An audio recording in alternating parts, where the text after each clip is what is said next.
आज वचन आपको लिखना है क्योंकि ये ज्यादा है। पहले मैं इसकी आयतें बोलूंगा, आप इसे लिख लो। इब्रानियों 12 उसकी 1 से 4 आयत, भजन संहिता 37 उसकी 7 आयत,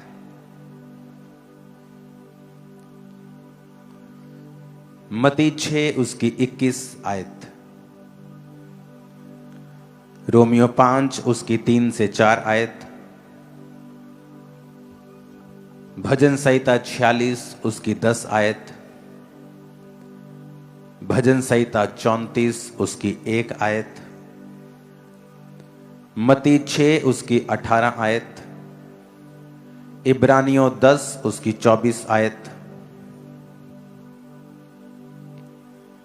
याकूब 4 उसकी 6 आयत, यूहन्ना 14 उसकी 23 आयत, कुलस्सियों 3 उसकी 16 आयत, पहला थिस्सलुनीकियों 5 उसकी 17 आयत। आई थिंक बहुत कम लोगों के पास कॉपी पेन है, वो मेरी ओर देख रहे हैं कब मैं खत्म करूं।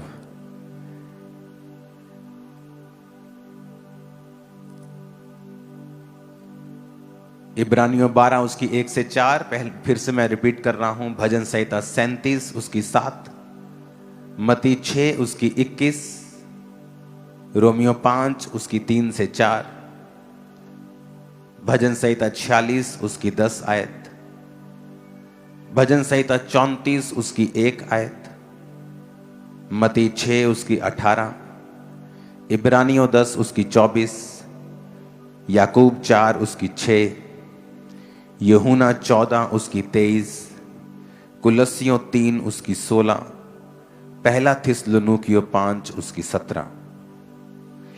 यीशु मसीह ने बाइबल में एक एग्जाम्पल दी है। उसने कहा कि अगर तुम नए दाखरस को पुरानी मशकों में डाल दोगे तो पुरानी मशकें फट जाएंगी और दाखरस खराब हो जाएगा। उसके कहने का मतलब यह था कि अगर तुम्हें नई आशीष चाहिए लेकिन तुम्हारा जीवन जो है वो पुराना है, तो जब नई आशीष तुम्हारे जीवन में आएगी वो तुम उसे कंटेन नहीं कर पाओगे, ठहरा नहीं पाओगे और वो नाश हो जाएगी। जब नए दाखरस को पुरानी मशकों में डाला जाता था तो मशकें जो होती थी वो चमड़े की होती थी। तो जब नए दाखरस को डालते थे तो उसमें गैस बनती थी और पुराने जो मशकें होती थी वो टाइट होने की वजह से जब गैस बनती थी वो फट जाती थी और दाखरस खराब हो जाता था। तो जो दाख का नया रस होता था उसे नई मशकों में डालना पड़ता था, जो लचकीली होती थी कि जब गैस बने, जब वो फैले तो वो फटे ना। तो यीशु मसीह ने ये उनके टाइम की एग्जाम्पल उन्हें इसलिए दी थी कि आपको ये बात समझ आ सके कि अगर आपकी लाइफ में आपको ब्लेसिंग चाहिए, आपको अपने जीवन को न्यू करना होगा। मोस्टली आप लोग इसे ध्यान रखना कभी भी, कई बार आपकी लाइफ में आप चाहते हो आप बढ़ो, आप फाइनेंशियली बढ़ो, आप सेवकाई में बढ़ो, आप इस चीज में बढ़ो, आप इस चीज में बढ़ना चाहते हैं, लेकिन जैसे ही आप कुछ करने की कोशिश करते हैं सडनली अटैक होता है। आप चाहते हैं मैं अपने घर को बनाऊं, जैसे ही आप घर बनाना शुरू करते हैं सडनली फैमिली में कोई प्रॉब्लम शुरू हो जाती है, वो पैसा फिर वहां लग जाता है। सडनली आप चाहते हैं कि मैं अपने बिजनेस को ग्रो करूं, जैसे ही आप ग्रो करना स्टार्ट करते हैं सडनली अटैक किसी और चीज से होता है, आप वो प्लानिंग को खत्म कर देते हो। और आज हम इन 12 पॉइंट्स में बात करेंगे कि हमें कैसे अपनी आप को, अपनी कैपेसिटी को बढ़ाना है।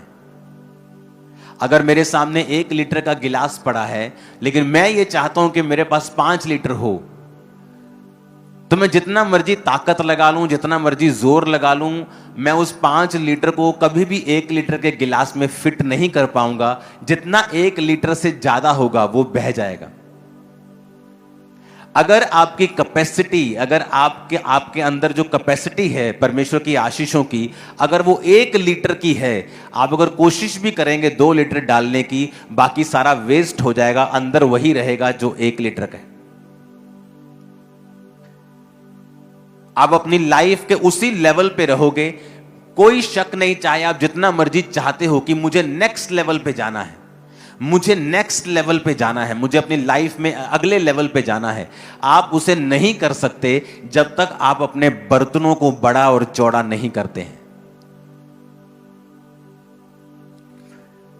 इसका मतलब अगर आप परमेश्वर की ब्लेसिंग को चाहते हैं, आपको इनसाइडली काम करना पड़ेगा, अपने ऊपर काम करना पड़ेगा, आपको यह काम करना पड़ेगा कि आपकी जो कैपेसिटी है परमेश्वर से रिसीव करने की वो बढ़े, आपके जो बर्तन हैं परमेश्वर उन्हें बड़ा और चौड़ा करे, ताकि परमेश्वर जब आशीषों को उंडेले या आप जब उसके लिए मेहनत करें तो आपकी मेहनत जो है वो कभी व्यर्थ ना जाए।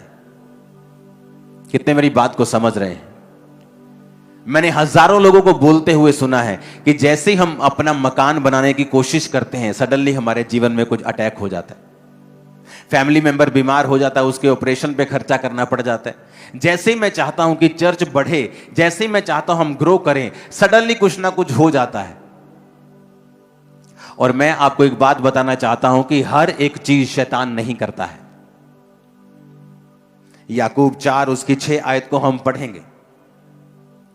जो पहला काम आपको करना है, अगर आप ये चाहते हो कि आप अपनी लाइफ में ग्रो करो, वो फाइनेंस में हो, फैमिली में हो, वो स्पिरिचुअल लाइफ में हो, आपकी कैपेसिटी अगर नहीं बढ़ेगी तो आप चाहे अच्छे हैं, 1 लीटर का बर्तन भी बर्तन ही है, वो भी अच्छे काम करता है, मालिक के पीने में काम आता है, पर वो 5 लीटर अपने अंदर नहीं समा सकता जब तक हम उसकी कैपेसिटी को बड़ा नहीं करेंगे, जब तक हम उसे दोबारा से खोलकर उसके चीज़ों को बढ़ाकर फिर से लोहा ऐड करके फिर से चीज़ें ऐड करके उसको बड़ा नहीं करेंगे, तब तक वो आशीष उसमें समा नहीं सकती।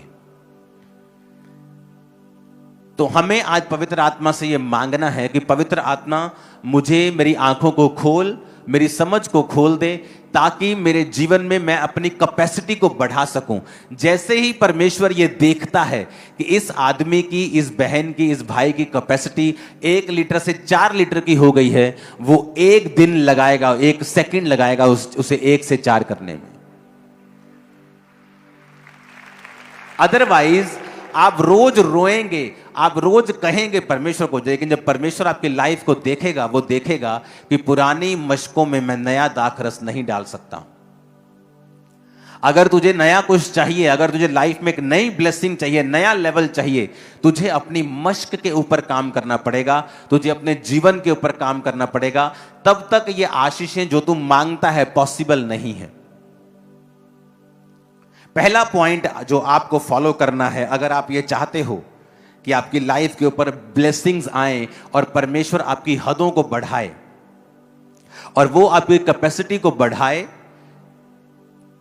ताकि आपके डिजायर्ड रिजल्ट्स, वो किसी भी फील्ड में हो, वो पढ़ाई की फील्ड में हो, वो फाइनेंस की फील्ड में हो, सेवकाई की फील्ड में हो, स्पिरिचुअल लाइफ की फील्ड में हो, आपको आपके डिजायर्ड, आपके दिल में जो आपने चाहे हैं वो रिजल्ट आपको मिले, तो आपको ये काम करने हैं 12 पॉइंट्स। जितने पॉइंट्स आज डिस्कस होंगे, आज हम उतने करेंगे, उसके बाद हम अगले संडे से डिस्कस करेंगे या थर्सडे करेंगे। पहला काम जो आपको करना है वो है ह्यूमिलिटी एंड रिपेंटेंस। पहला काम आपको करना है, नम्र बनना है और तौबा के हृदय में हमेशा रहना है। इसका प्रूफ टेक्स्ट है याकूब 4 उसकी 6 आयत। लिखा, वह तो और भी अनुग्रह देता है, इस कारण यह लिखा है कि परमेश्वर अभिमानियों का विरोध करता है पर दीनों पर अनुग्रह करता है। आमीन। लिखा है, wherefore he said, God resisteth the proud but giveth grace unto the humble। यहां पर एक समझने वाली लाइन है, लिखा गॉड रेजिस्टेथ द प्राउड। कौन अभिमानियों का विरोध करता है? शैतान के परमेश्वर? अपने पड़ोसी को बोलो, कौन करता है? शैतान के परमेश्वर। कौन करता है? बोलो अब, कौन करता है? यानी आपको जो स्टॉप कर रहा है कई बार, वो शैतान नहीं है, वो परमेश्वर है।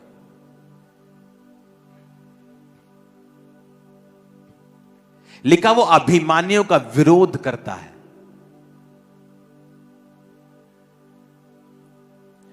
जब योना नबी परमेश्वर से प्राउड में कुछ बातें बकवास बार रहा था, तो परमेश्वर ने एक कीड़े को भेजा,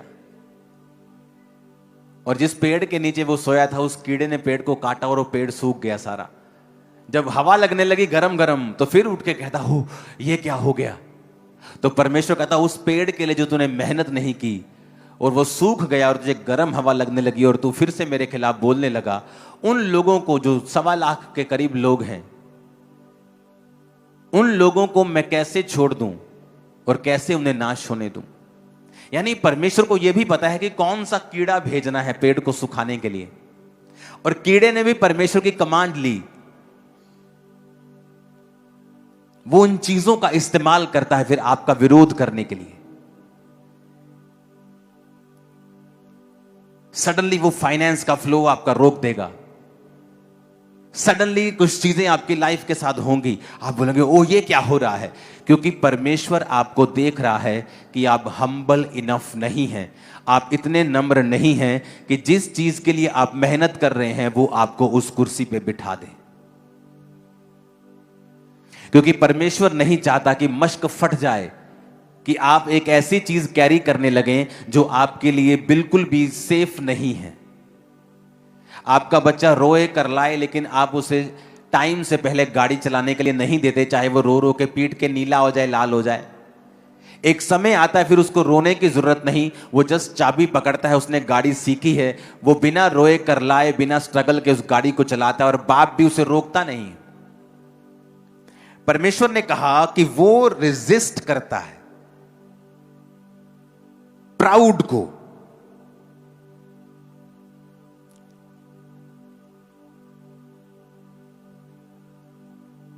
कि नहीं माफ करना अपनी दरानी नूं, जाओ इन्हें मेरे खिलाफ आ गल कीती सी। पैसे का प्राउड, घमंड, ज्ञान का, सामर्थ्य का,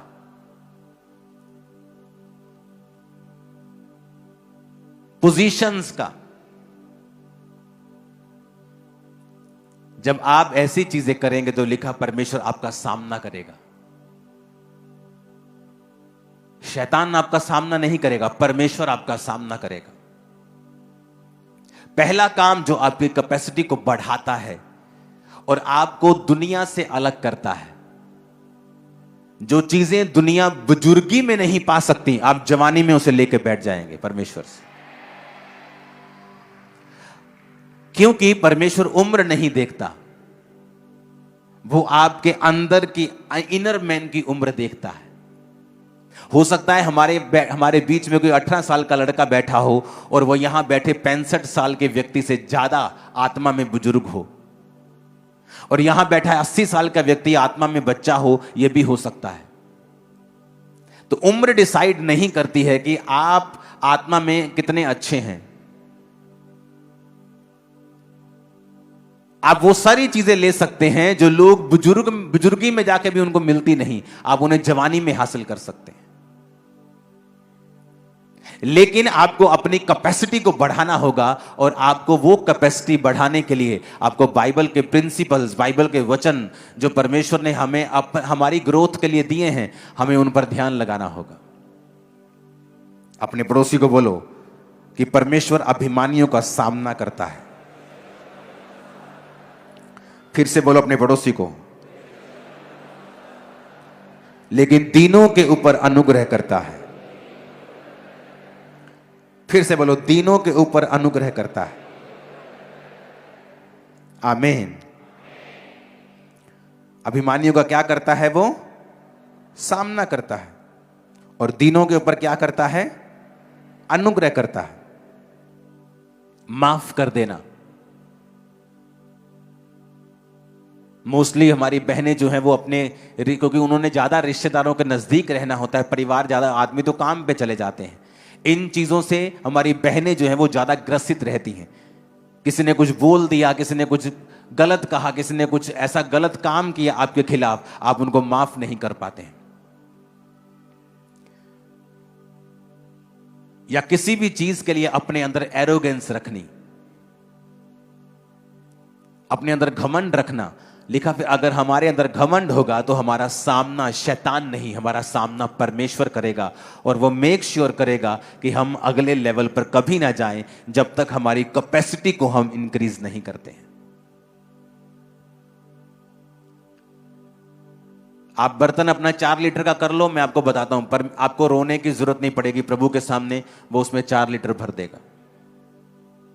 आपका बर्तन 1 लीटर का है, आप 10 रोजे रख के रोज रोवो, परमेश्वर आपको गाइड करेगा कैसे उसको 4 लीटर का करना है, तभी मैं उसको भर पाऊंगा। लेकिन 1 लीटर में 4 लीटर वो नहीं भरेगा।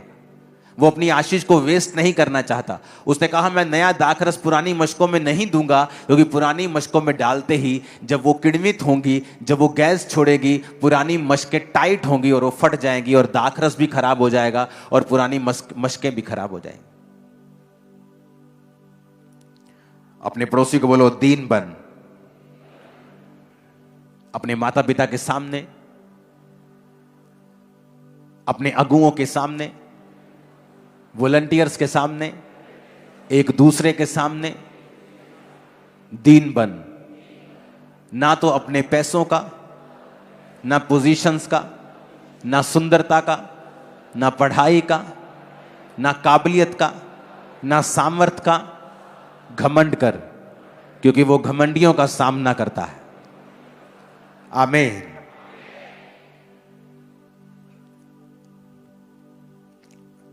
क्योंकि सामना करने वाला तो परमेश्वर है, तो हमें उस परमेश्वर के हाथ से फिर कौन छुड़ाएगा।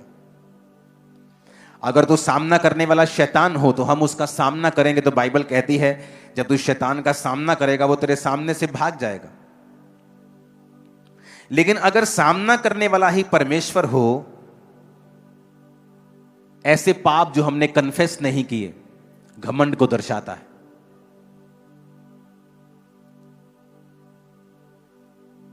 अपने नीचे काम करने वालों को आप तंग करो, यह घमंड को दर्शाता है। जहां पर आपकी पावर है आप उसका मिस यूज करो, यह घमंड को दर्शाता है। और वचन कहता है जहां घमंड होगा वहां परमेश्वर खड़ा हो जाएगा। जब आदमी घमंड करता है वो मैं का इस्तेमाल करता है। मैं, मेरा, मेरे सामने तू ऐ कीता, तेरी हिम्मत कितना हुई मैनू कहण दी। जब आप मैं करते हैं, मैं, तो परमेश्वर ने वचन में लिखा है जब उसने अपने दास को भेजा और उसने कहा तेरा नाम क्या है, परमेश्वर ने कहा मैं जो हूं सो हूं। यानी जब एक आदमी मैं करता है कि मैं, मेरा, उस समय परमेश्वर ऐसा सोचता है कि ये मेरा नाम क्यों ले रहा है, ये अपना नाम अपना नाम मेरे नाम पे क्यों रख रहा है, क्योंकि ये मेरा नाम है, मैं जो हूं सो हूं। जब आदमी करेगा मैं, तो परमेश्वर वहां खड़ा हो जाता है, क्योंकि वो अपने आप को फिर डिफेंड करता है वहां कि तू मेरी जगह कैसे ले सकता है, क्योंकि मैं जो हूं सो हूं ये सिर्फ कहने वाला परमेश्वर है और कोई नहीं। जब इंसान परमेश्वर की जगह को लेने की कोशिश करता है, जिस तरह शैतान कहता था कि मैं परमेश्वर के जैसा ही, परमेश्वर से बड़ा एक सिंहासन बनाऊंगा, तभी वो गिरा। जब भी आप मैं करेंगे, मैं, मेरा, तेरी ऐसी थी तैसी, तो बाइबल कहती है शैतान नहीं, परमेश्वर आपका सामना करेगा। वो आपके सामने खड़ा होगा, आपको तकलीफ देगा, आपको बांधेगा, आपको लिमिटेड करेगा, क्योंकि शैतान नहीं, परमेश्वर आपके खिलाफ खड़ा होगा। मेक श्योर जब आप चर्च में आए एक दूसरे को ग्रीट करें, वॉलंटियर्स को ग्रीट करें, वॉलंटियर्स आपको ग्रीट करें, हाथ जोड़कर आपकी वो वेलकम करें, आप भी हाथ जोड़कर उनके वेलकम को स्वीकार करें। अपनी फैमिली में, अपने मोहल्ले में, अपने नगर में मेक श्योर आप ऐसे काम करें जिससे आप हम्बल बने रहें।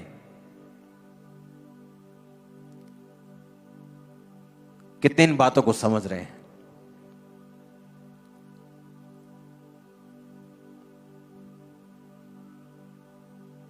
इस चर्च को उठाने से पहले ये मेरी एक आदत होती थी कि मैंने पास्टर्स के पैरों को धोया है दूध से। एक दो नहीं, लाइन्स, बिग लाइन।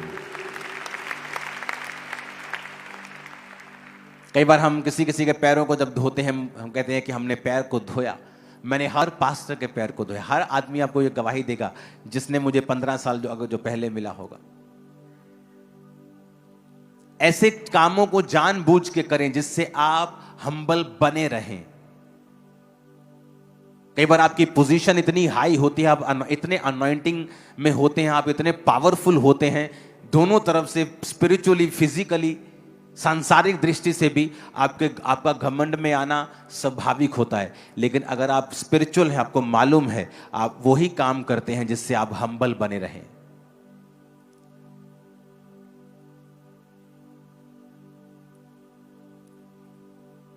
चर्च के बाद जैसे मैं जूतियों की सेवा करने के लिए जाता था हमेशा। अब चर्च में अंदर एक जो जूता घर बन रहा है वहां मैं फिर सेवा करूंगा क्योंकि वो कंट्रोल्ड है, वहां पे 4 दीवारी है। अब तो मैं करूंगा तो लोग वहां पे डिलीवरेंस के लिए आ जाएंगे, मुझे छोड़ेंगे नहीं। तो अब जब अंदर जूता घर बन रहा है वो कंट्रोल्ड इन्वायरमेंट में, फिर आपको मैं जूते की सेवा करता हुआ नजर आऊंगा। रीजन, मैं अपने आप को हम्बल रखना चाहता हूं ताकि मैं आगे बढ़ूं। तो ऐसी चीजें, बाथरूम साफ करने के लिए चर्च में आना, सफाई करना, क्लीन करना, ये ऐसे काम क्यों? ताकि हम हम्बल बने रहें। क्योंकि अगर हम हम्बल नहीं हैं तो परमेश्वर हमारा सामना करता है, शैतान नहीं।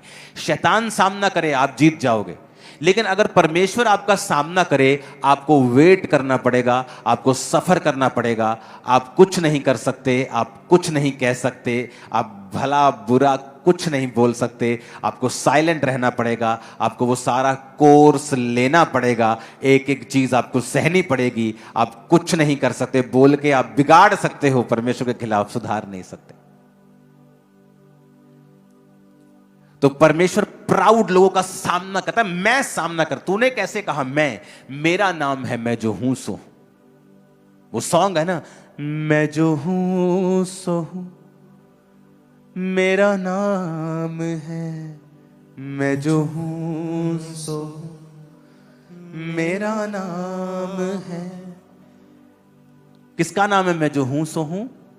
परमेश्वर का। कहता मेरा नाम है मैं जो हूं सो हूं। अपनी लाइफ में किसी चीज का घमंड मत करना, क्योंकि 6 महीने में परमेश्वर सारी सिचुएशन चेंज कर देता है।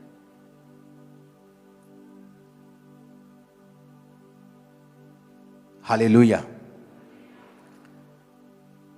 अपने हृदय को रिपेंटेंस मोड के ऊपर रखना, तौबा का हृदय रखना हर टाइम। यह भी दिखाता है कि आप हम्बल हैं। तो पहला पॉइंट आपने नोट किया। अब दूसरा पॉइंट, फेलोशिप करना और दूसरों की सेवा करना, खासकर उनकी जो मसीह के देह के अंग हैं। इब्रानियों 10 उसकी 24-25। प्रेम भले कामों में उकसाने के लिए हम एक दूसरे की चिंता किया करें। आगे पढ़ेंगे इसकी आयत को, अगर है आपके पास तो इसकी 25 आयत को भी निकालेंगे। भजन इब्रानियों 10 उसकी 24 आयत को हम फिर से पढ़ेंगे। और प्रेम और भले कामों में उकसाने के लिए हम एक दूसरे की चिंता किया करें। क्या कहता प्रेम के लिए और भले कामों के लिए उकसाने में। 25 आयत में लिखा है, फिर एक दूसरे के साथ इकट्ठा होना ना छोड़ें, जैसे कि कितनों की रीति है, परंतु एक दूसरे को समझाते रहें। ज्यों ज्यों उस दिन को निकट आता देखें, त्यों त्यों और भी अधिक ये किया करें। क्योंकि सच्चाई की पहचान प्राप्त करने के बाद यदि हम जानबूझकर पाप करते रहें तो पापों के लिए फिर कोई बलिदान बाकी नहीं है। अपनी कैपेसिटी को अगर आप चाहते हो बढ़ाना, और मेरी बात ध्यान से सुनना, जिस दिन आपके बर्तन की, आपके जीवन की कैपेसिटी बढ़ गई, आपको मांगने की जरूरत नहीं होगी, ऑटोमेटिकली आप नेक्स्ट लेवल पे होंगे, नेक्स्ट लेवल। और वो नेक्स्ट लेवल मार्वलस है, वो ग्लोरियस है, वो आपकी लाइफ में नई ब्लेसिंग को लेके आएगा, आपकी लाइफ में नई सेटिस्फैक्शन को लेके आएगा, वो नई टेस्टिमनी को लेके आएगा। तो उसको लाने के लिए जो पहला पॉइंट आपने पढ़ा, उसके बाद दूसरा पॉइंट अब मैं पढ़ रहा हूं कि फेलोशिप करना यानी संगति करना। आप इंटरनेट के ऊपर संगति नहीं कर सकते। इंटरनेट पे संगति उन लोगों के लिए है जो नए हैं, जो एकदम से चर्च में नहीं आ सकते, अन्य जाति परिवारों से हैं। लेकिन आपके लिए परमेश्वर ने हुक्म दिया है, जो लोग मसीह में हैं, ये अगर तुम अपनी कैपेसिटी को बढ़ाना चाहते हो, then fellowship with each other and serve each other, कि एक दूसरे के साथ संगति करना। जैसे कि लिखा, कितनों की रीति है। क्या रीति है?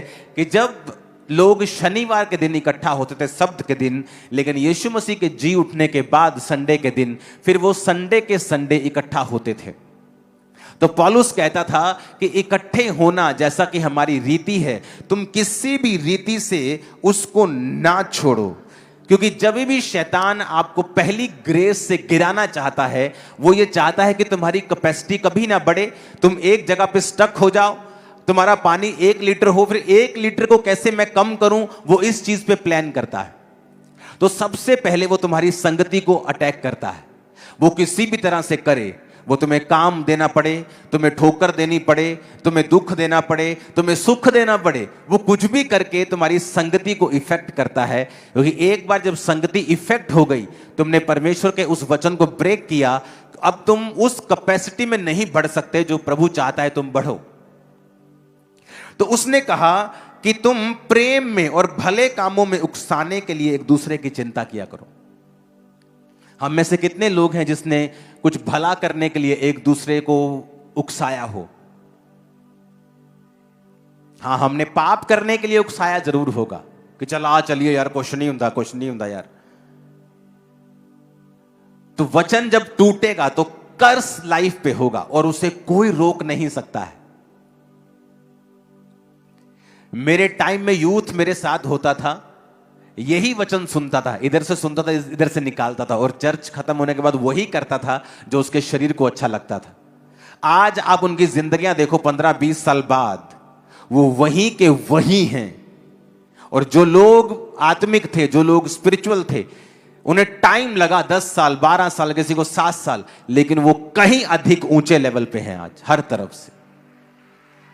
परमेश्वर ने क्या कहा? कि एक दूसरे को सर्व करना है।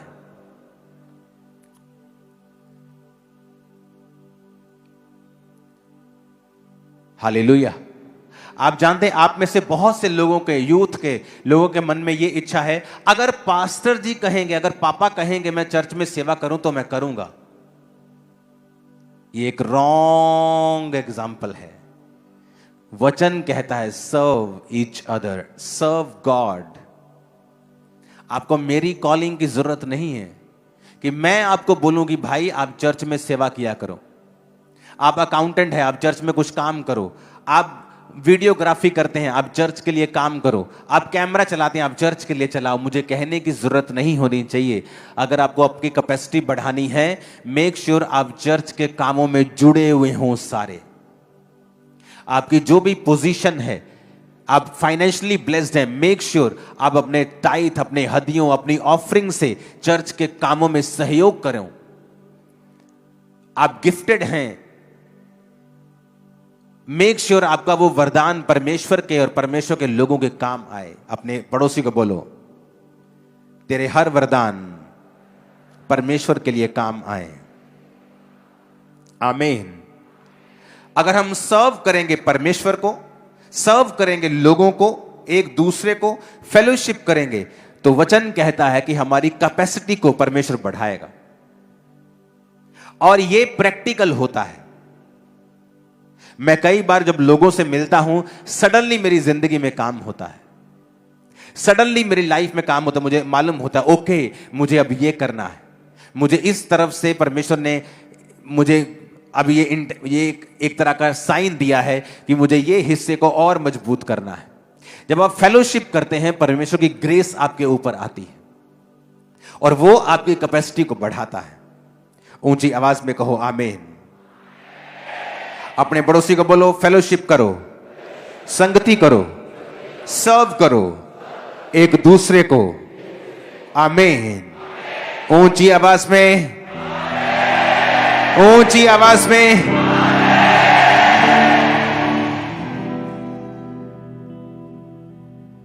तीसरा पॉइंट है भलापन और उदारपन।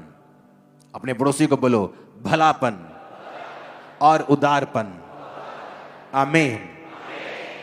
आप अपनी जिंदगी के रिसोर्सेस कैसे इस्तेमाल करते हैं? आप अपनी जिंदगी के रिसोर्सेस कैसे यूज करते हैं, ये डायरेक्टली इफेक्ट डालता है कि आपकी स्पिरिचुअल कैपेसिटी परमेश्वर कितनी बढ़ाएगा। आपके फिजिकल रिसोर्स, वो पैसा हो सकता है, वरदान हो सकता है, पॉलिटिकल कोई पोजीशन हो सकती है। आप उन्हें परमेश्वर की महिमा के लिए कैसे इस्तेमाल करते हो, यह डायरेक्ट इफेक्ट डालता है कि परमेश्वर आपकी कैपेसिटी को कैसे बढ़ाएगा।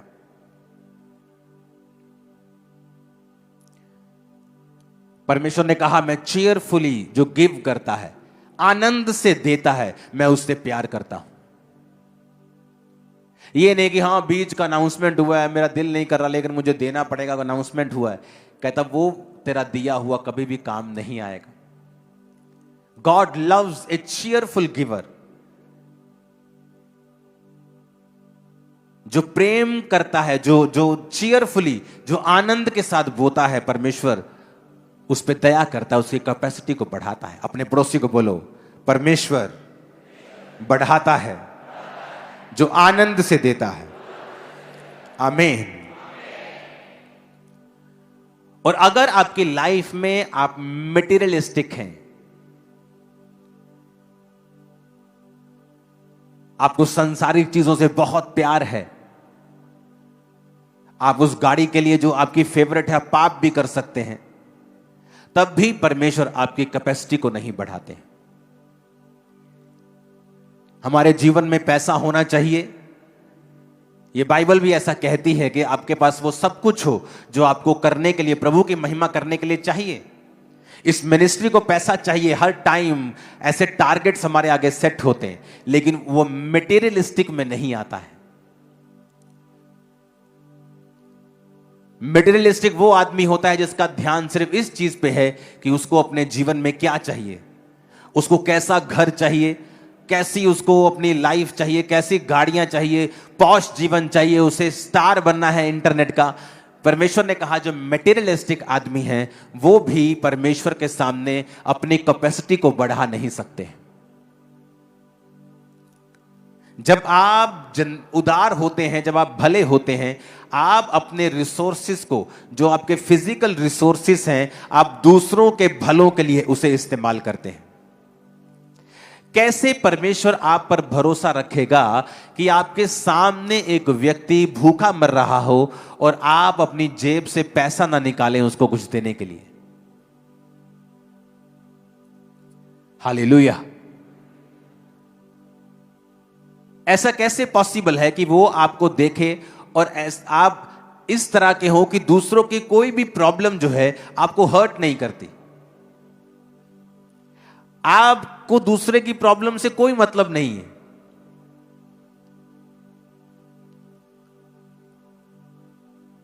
कई बार मेरी वीडियो फीड पे ऐसे रैंडमली वीडियो जब आती हैं, कोई बीमार बोल रहा होता है कि मुझे हेल्प चाहिए, मैं नहीं देखता हूं उसका धर्म, सेम टाइम मैं उसका लिंक अपनी टीम से शेयर कर देता हूं कि जाओ इसकी हेल्प करके आओ, किसी को बताना मत।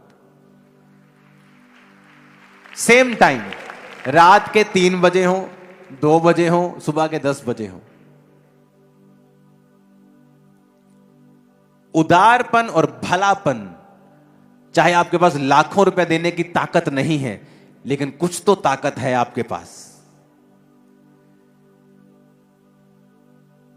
अपने हार्ट को अगर हम सख्त रखेंगे, सख्त आदमी बनेंगे अगर हम, तो तब भी परमेश्वर आप पर कृपा नहीं करते, वो आपकी कैपेसिटी को नहीं बढ़ाते हैं। जब दूसरे की प्रॉब्लम्स आपको मायने नहीं रखती हैं, वो आपको हर्ट नहीं करती हैं, जब दूसरे की मुश्किलें आपको दुख नहीं देती हैं, जब दूसरे के पेन आपको दुख नहीं देते हैं, इसका मतलब आप तैयार नहीं हैं अनलिमिटेड ब्लेसिंग्स के लिए। हालेलुया। अगर मेरी बुलाहट थोड़ी डिफरेंट किस्म की है, मुझे सिर्फ स्पिरिचुअल काम करने हैं, मैं इधर उधर नहीं जा सकता, लेकिन मैं आपको यह बता सकता हूं, अगर खुदा ने चाहा, मैं जानता नहीं क्या उसकी मर्जी है, अगर मैं हॉस्पिटल खोलूंगा तो सबसे बेस्ट और सबसे सस्ता हॉस्पिटल आपको खोल के दिखाऊंगा। मैं आपको बता रहा हूं, ये मेरे हार्ट में है, लेकिन मैं चाहता नहीं हूं कि मेरी कोई भी चीज मेरी स्पिरिचुअल लाइफ को, क्योंकि एंड में आप जो भी करते हैं, खोलते हैं, आपको मॉनिटर उसे करना पड़ता है, आपको उसे देखना पड़ता है, समय देना पड़ता है। और मेरा समय वही है जो मैं परमेश्वर को दे रहा हूं, ताकि स्पिरिचुअल लाइफ और आपकी स्पिरिचुअल लाइफ ग्रो करे और परमेश्वर का आत्मा मुझे डायरेक्ट मैसेज दे। ये भी मैसेज जो आप सुन रहे हो, डायरेक्ट परमेश्वर ने मुझे दिया, टॉपिक पॉइंट्स मैंने खुद तैयार किए। मैं आपको बता रहा हूं, परमेश्वर ने मुझे बताया कि इस विषय के ऊपर बात करनी है ताकि लोगों की कैपेसिटी बढ़े। हालेलुया। किसी को माफ ना कर पाना आपकी कैपेसिटी को कम रखता है। अब आप देख लो, आपने माफ करके आप अपने आप को आजाद कर रहे हो, अपने आप को चौड़ा कर रहे हो, अपने आप को बड़ा कर रहे हो। आप दूसरे को माफ नहीं कर रहे हो, आप अपने लिए रास्तों को साफ कर रहे हो।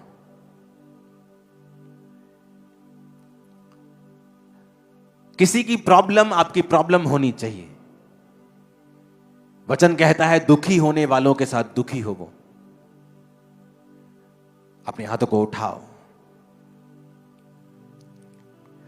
बोलो वचन को पूरा कर सकूं मैं।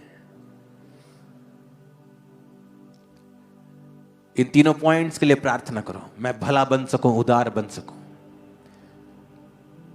दीन बन सकूं, मटेरियलिस्टिक ना हूं, दुनियावी ना बनूं, और अपने रिसोर्सेस का इस्तेमाल खुदा की महिमा के लिए कर सकूं। ऊंची आवाज में प्रार्थना करेंगे। हाथों को उठाओ, अपने हाथों को उठाओ। आज जो कुछ मैं सुन रहा हूं,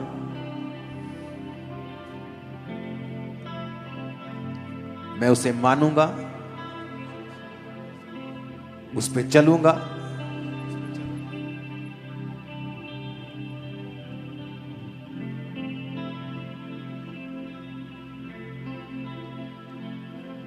प्रभु यीशु मसीह के नाम में हम मांगते हैं। एक लास्ट पॉइंट आज का मैं आपको बताऊंगा, उसके बाद हम बाकी अगले हफ्तों में इसे डिस्कस करेंगे 12 पॉइंट्स को। चौथा पॉइंट जो आपके लिए है वो है फास्टिंग और सेल्फ डिनायल, रोजे रखना और अपने आप का इनकार करना। मत्ती 6 में इसकी उदाहरण परमेश्वर ने हमें दी है, ताकि तेरा पिता जो गुप्त में है उस तुझे उपवासी जाने, लोग नहीं। प्रार्थना के विषय में भी परमेश्वर ने कहा कि जब तू अपने प्रार्थना कक्ष में जाए तो कुंडी बंद करके अपने आप को डिस्कनेक्ट कर दे लोगों के साथ। परमेश्वर को रोज अपना फेस दिखाना, परमेश्वर के साथ रोज एक समय बिताना, और ऐसी जगह के ऊपर जहां आप डिस्ट्रैक्ट ना हो, जहां और कोई व्यक्ति आपके साथ ना हो, वेरी इंपॉर्टेंट। सेल्फ डिनायल, अपने आप का इनकार करना। अगर आप अपने क्रूस को, बाइबल कहती है, आप रोज प्रतिदिन उठाकर परमेश्वर का पीछा नहीं करते हैं तो आप उसके चेले नहीं हैं। ऐसे बहुत से परमेश्वर के दास हैं जिन्होंने बड़ी बड़ी डिग्रियां हासिल की और परमेश्वर के पीछे चले और अपनी डिग्री को फाड़ा नहीं, और परमेश्वर की आत्मा ने कहा इसे फाड़ दे, लेकिन उन्होंने फाड़ा नहीं उसे। इसका मतलब हम अभी भी दोगले हैं, दो मने हैं कि अगर मैं इस चीज में कामयाब नहीं हुआ, सेवा में अगर नहीं बात बनी, तो दोबारा से नौकरी करूंगा। जब तक उस पास्टर ने उस डिग्री को फाड़ा नहीं, तब तक परमेश्वर ने उसे इस्तेमाल नहीं किया। ये सबके लिए नहीं है, खास कॉल्ड लोग जो एक काम के लिए बुलाए गए हैं, खासकर सेवा करने के लिए। और जब उसने अपनी डिग्री को फाड़ा, अपने आप का इनकार किया, एक मन हुआ, जिस तरह अलीशा ने अपने बैलों को मार कर लोगों में बांट दिया, वो उन्हें अपने माता पिता के हाथ में भी कर सकता था, ठेके पर दे सकता था, किराए पर दे सकता था कि मेरे को इनकम आती रहेगी, चलो कोई बात नहीं, किराए पे दे दो इसको। लेकिन परमेश्वर ने कहा नहीं, सब कुछ छोड़ के पहले मेरे पीछे हो जाओ। जब परमेश्वर ने मुझे मेरे बिजनेस से बुलाया था, मैंने कोई साइड बिजनेस नहीं किया कि चलो एकदम से परमेश्वर ने कहा इसे लीव कर दे। मैंने नहीं सोचा मैं इतना लाखों का बिजनेस है, चलो मैं इसके लिए कोई योजना बना के आता हूं। मैंने कोई योजना नहीं बनाई, आज तक उस बिजनेस में मैंने कोई प्लान नहीं किया। वो 10-15 गुना कम हो गया, फैमिली उसे संभालती है। जितना एक दिन में कमाते थे उतना महीने की कमाई होगी अब। लेकिन सेल्फ डिनायल, अपने आप का इनकार करना परमेश्वर के लिए, उसकी सेवा के लिए, उसके भवन के लिए, और एक मन रहना, तो फिर परमेश्वर आपको देखता है कि मैं इस बर्तन की कैपेसिटी को बढ़ा सकता हूं। ऐसा नहीं है कि परमेश्वर और लोगों को खड़ा नहीं कर सकता या वो और लोगों को आशीष नहीं दे सकता, लेकिन बहुत कम लोग हैं जो इस तरह से अपने हार्ट को परमेश्वर के लिए ओपन करते हैं। जब मेरा बिजनेस छोड़ने की बारी थी, पीक पर था वो बिजनेस, मैंने उसे छोड़ा। कुछ परमेश्वर ने आग लगा दी वहां, उसमें छूट गया, कुछ मैंने छोड़ दिया।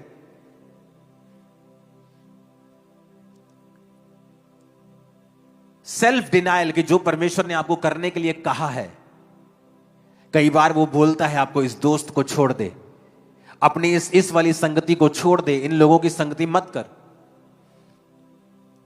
लेकिन हमें लगता है कि नहीं, वो क्या कहेंगे, मुझे क्या सोचेंगे, मेरे बारे में क्या सोचेंगे। इसका मतलब आप अभी तक सेल्फ डिनायल में नहीं हैं, अभी तक आपने अपना क्रूस नहीं उठाया है, अभी तक आप अपने आप के लिए मरे नहीं हैं। जब तक आप अपने आप के लिए नहीं मरे हैं, आप यीशु के चेले नहीं हो सकते हैं। वो मैं उसको प्रचार करने के लिए जाऊंगा तो वो मुझे कुछ कह देगा, आप अभी तक अपने आप के लिए मरे नहीं हैं। और मैं उसको प्रचार करने के लिए जाऊंगा, मेरी शिकायत करेगा, मेरा विरोध करेगा, मुझे पुलिस में दे देगा, अभी तक आप अपने आप के लिए मरे नहीं हैं। आप अपने आप से ज्यादा प्यार करते हैं, परमेश्वर से कम। जब आप ऐसा करेंगे, आप खुले नहीं है कि परमेश्वर आपकी कैपेसिटी को बढ़ाए। ऊंची आवाज में कहो हालेलुया।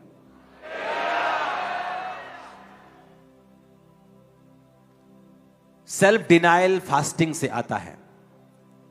जब आप फास्ट करते हैं, सडनली आप अपने शरीर को, अपने शरीर की इच्छाओं को वीक करते हैं।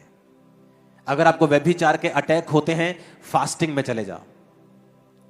अगर आप अपने शरीर को देखना चाहते हो, अपने आप को, अपनी इच्छाओं को मरते हुए, फास्टिंग में चले जाओ। फास्टिंग और सेल्फ डिनायल ये संग संग चलते हैं।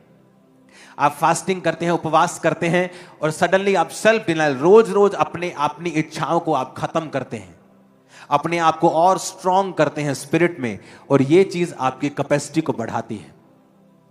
मेरा ये बिलीव है कि इस फेब मंथ में और 2026 में जो खुदा ने हमसे वायदे किए हैं, वो उन्हीं वायदों के तहत आपको ये वचन दे रहा है, ताकि आपकी कैपेसिटी बढ़े और हर तरफ से आप ब्लेस हो सको। ये रियलिटी मैं आपको बता रहा हूं। सेल्फ डिनायल रखना, अपने आप का इनकार करना, डबल योजना अपने जीवन में ना रखना, डबल ना सोचना, क्योंकि जब आप डबल सोचते हैं, परमेश्वर रुकता है और वेट करता है, और वो इंतजार करता है आपके एक मन होने का, क्योंकि उसको गलती नहीं लगी जब उसने आपको भेजा। ये है ही मुश्किल, सेवा का रास्ता, सेल्फ डिनायल का रास्ता है ही मुश्किल। ये आसान कहां लिखा है वचन में? ये मुश्किल रास्ता है, संकरा रास्ता है, और थोड़े हैं जो इसे पाते हैं। बहुत से प्रवेश करते हैं लेकिन एंड नहीं कर पाते हैं। बीच में आपको लोग छोड़ते हुए मिलेंगे आत्मिक चीजों को, क्योंकि ये एक टफ रास्ता है। अपने हाथों को उठाओ, इन चारों पॉइंट्स के लिए अपने हाथों को उठाओ और सुनो। घर जाओ, इस वचन को पूरा हफ्ता, एक हफ्ता ही सुनना, बस आपको समझ आ जाएगा। दोबारा दोबारा इस वचन को सुनना और प्रभु की आत्मा से अंदर प्रार्थना करते रहना कि प्रभु मेरे विषय में, मेरे जीवन में यह वचन कहां कहां लागू होता है, मेरी मदद करें। उठाओ अपने हाथों को।